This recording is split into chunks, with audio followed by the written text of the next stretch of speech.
तो hello guys, welcome to my new blog. तो guys आज के तुम हमर गार पिला माने स्कूल खुलबा के नहीं बोले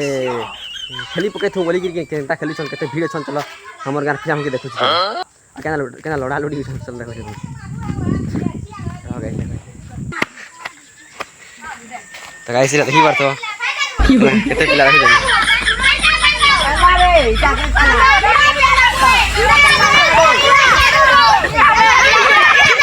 कहाँ से आते हैं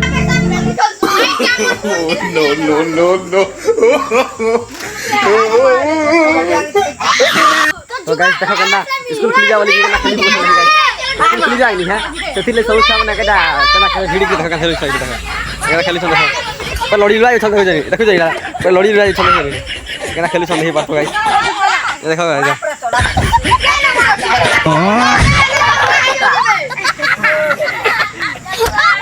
तो गाइस का लड़ी छन देखि पारतो एटा पूरा स्कूल खुलवा निकल का बेटा स्कूल खिजवा के खेली नहीं पार बोली कि एटा खेली सब पिलाटा पूरा खेल खिला पोछन हो जाए लड़ी संग घागा नहीं नहीं लड़ी केते भीड़ देखि पार चल केते भीड़ पूरा देखि जाई का लड़ी छन देखो जाई केते भीड़ पूरा देखो हमर गाती पहली बार देखो जाई एटा पूरा केते भीड़ देखो जाई पूरा बहुत भीड़ ए लड़ी देखो जाई लड़ी से गाइस पूरा बहुत भीड़। तो गाइस केते देखलो केना खेली छन पूरा केते भीड़ देखो जाई पूरा स्कूल खुलवा तो बोले पूरा स्कूल खुला बोले कि खेल खिला पोछन कल भाग में तो बोले एटा केबे नहीं खेलू केबे नहीं खेली बोली का खेली पोछन आज खेली कैसे बोली तो देखि पाला तो फिर नेक्स्ट ब्लॉग से फिर भेट मा तो के लिए फिर